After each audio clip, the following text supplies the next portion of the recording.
I feel like she was just trying to like, this is the situation and I have it under control. Richard needs to rest. Like a girlfriend who's like, he's my baby and I need to take care of him now, okay? Like a new girlfriend. Yes. When you get man sick. Yes. You get taken care of real good for the first few months. Now, you know. Well, I mean... Take your medicine. Suck it up, motherfucker.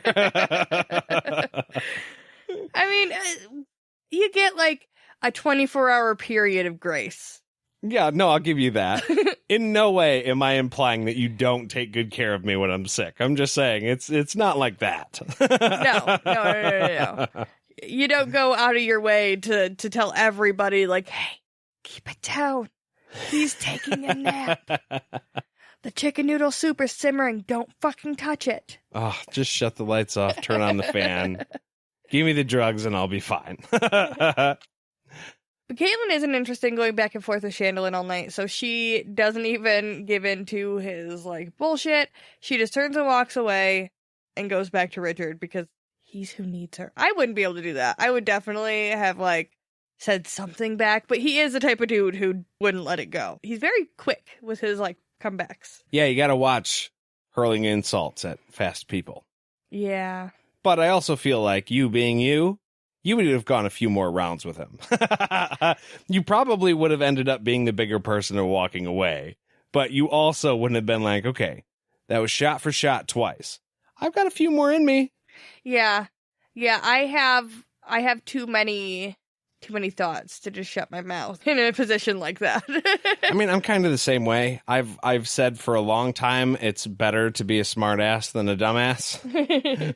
And I'm not always the fastest, admittedly, but when I'm on a good riff and I feel like, I don't know, I feel like being a smartass, it's going to happen. I'm going to let you have a few. Even if I lose, I'm going to go down swinging. Yeah, you just got to pick and choose your battles, right. Basically. This one, Kahlan wasn't feeling. On another night, she would have destroyed him. No, and you can't blame her because, Richard is going through some shit at this point. So when she gets back into the spirit house with him, Richard says he's feeling better, but his head is starting to spin a little bit. So they got him feeling a little fucked up.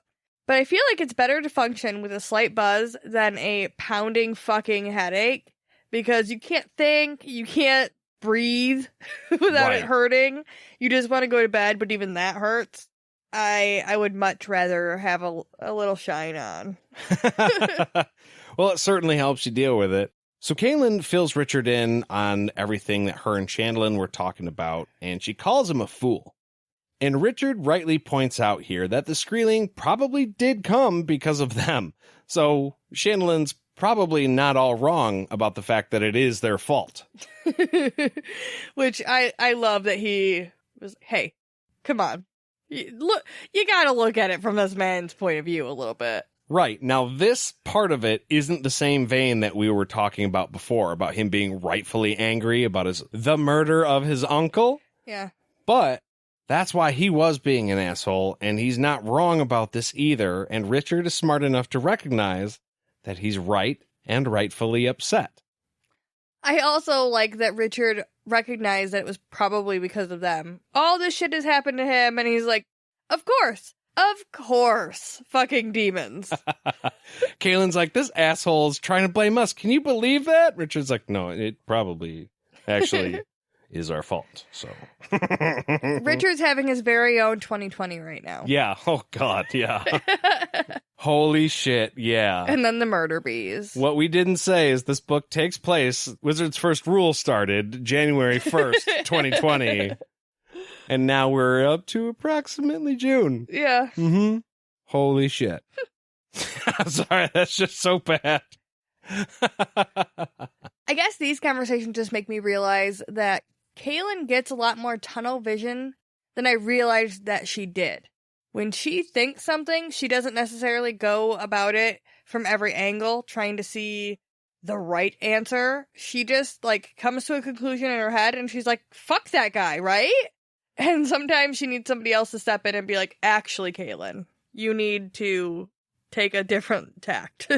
Yeah, I think it's easier for her to act according to her heart and then cherry pick a couple of reasons why it's going to work. Maybe. Yeah. As opposed to Richard, who is painfully aware of every option. I mean, just like this. Kahlan's like, fuck that dude. He's an asshole. There's no way any of what he's saying is based in truth. And Richard's like, well, I mean, really, it kind of is. It sucks that it is, but it is. Yeah. Kahlan's like, we're the good guys, right? And Richard's like, okay, but just hold on with that, okay? So Kahlan starts to tell Richard exactly how and what she knows about Skrellings. Kahlan's telling Richard what she knows about Skrellings, and she starts asking if Zed ever drinks, which was like a weird tangent at first. Yeah, that would be really, really off-center. Like, where the fuck did that come from? Does Zed drink? Well, you want to send him a bottle of something nice. Right. Know? Are we shopping for him? What's happening? Richard tells her that Zed doesn't like wine. He's never been a fan of it. His stance on it has always been that drinking interferes with thinking, and the worse a man is at thinking, the better he is at drinking. Huh. So, this is awkward.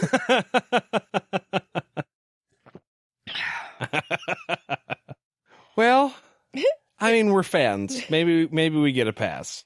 I feel like me and Zed would hang out. Just saying. I feel like it helps me think sometimes. Maybe, okay. I feel like there's a definite pocket. Yes. Like, one drink, maybe two, and you hear, like, sharp intellectual Jade. Anything past that, and definitely interfering with the thinking. I think right at about 2 beers, you're loose enough to accept all ideas that come your way to where you at least entertain it for a split second. Like, okay, yeah, maybe, sure. Maybe I don't like the sound of that. Maybe it doesn't matter. Maybe I'll just have another beer. And then, like you said, at 3, then you're not thinking anymore. Yeah. Then you're done. At 2, the filter is loose enough for thoughts that I would normally keep in to come out. That could be gems. At 3, you really want those to stay in, though. That's true. There is another option here. Kahlan asks about drinking, not smoking. This is true. A lot of wizards have pipes. Just saying. Not implying. Just saying. I mean, Zed does like to eat. And there you go. Well, he does like to eat. And we do know that Zed is super awesome with, like, woods plants. He can identify those things like a motherfucker. Mhm. So there's a little botanist in him. It's all adding up now. So Kahlan brought this up because when she was young, a bunch of wizards read some shit, got tanked, and then taught a fucking terrifying ass lullaby to her about Skrellings. This is all very, very convenient. To her, a little girl. This was not like teenage Kahlan. It wasn't like 20-year-old Kahlan. This is like little girl sitting in the library staring at a bunch of old men getting drunk, being terrified. Like Rachel age. Yeah. Yeah. So, I mean, it's a fucked up song.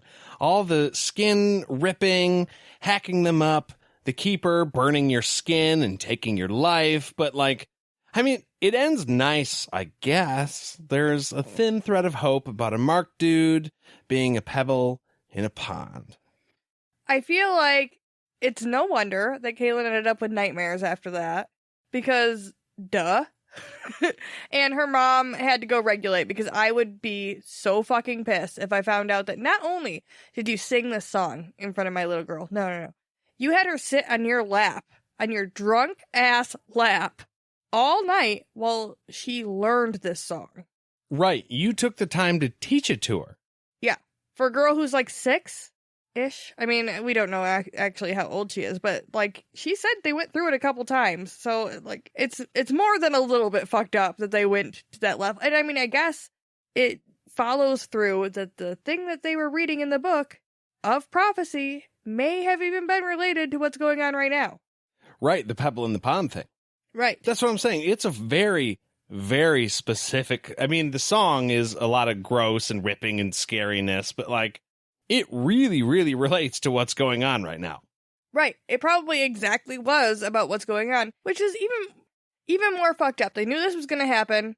They had to keep it to themselves and not warn people about it. And instead they got drunk and just terrified a little girl. Instead of keeping it to themselves like a grown-ass person should. Okay, so here we go. I'm going to try and keep this brief so we can move on. But, theory time. They were reading a book of prophecy, correct? Yup. So, they're reading the prophecy.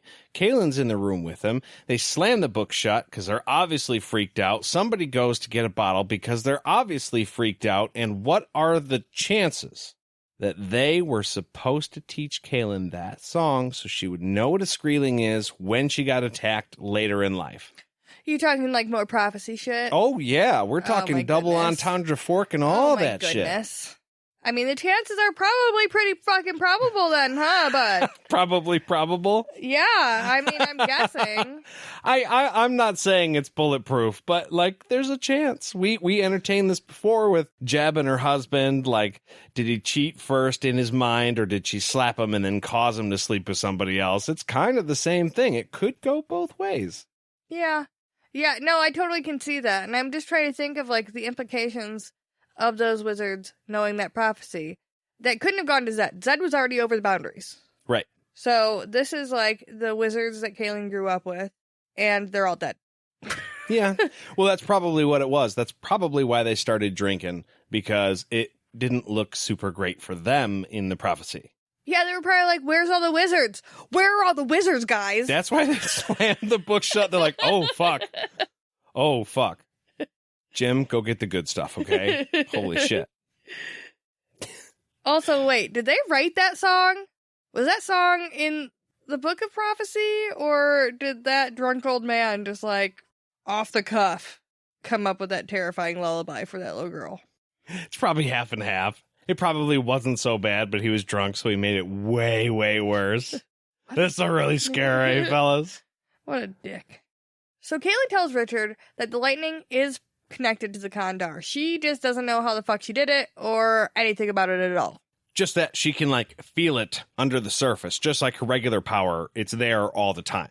Oh, so you're, like, way more unstable now. That's good to know. Thanks. Yeah, super. She actually makes a joke about using it if a girl flirts with him. And there you go with the psycho girlfriend thing. Like, proven. Yeah, she just jumped off the cliff into Crazy Town. She's there. Right, like we said, don't worry, honey. I'll make sure that bitch never talks to you again. So Richard makes the right move here and tells her that nobody else in the world could ever take your place and talks her down off the ledge pretty effectively so that none of the girls in the village have to worry about being lightning struck tonight. Right. You definitely don't want to lean into a conversation like that. Be like, well, of course that's never going to happen, honey. That's not even to be worried about. And if maybe someday that were to happen, then you could fuck them up. Okay, baby?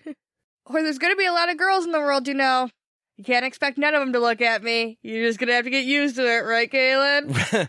Right. Like, I don't know, the 6 that I almost hooked up with in the last book. Yeah, never mind all of them. There's a bunch of them in the village right now. I'm surprised Kahlan isn't starting a parade as we speak. Like, you know what? I'm going to go talk to her, actually. No, I think that's why Richard took the tact he did instead of being a dick at this point. He was like, yep, you're the only one for me, honey. Yep, don't worry about it. Get him, baby. So then he asks her to lay down with him because he doesn't know if he's going to survive the night.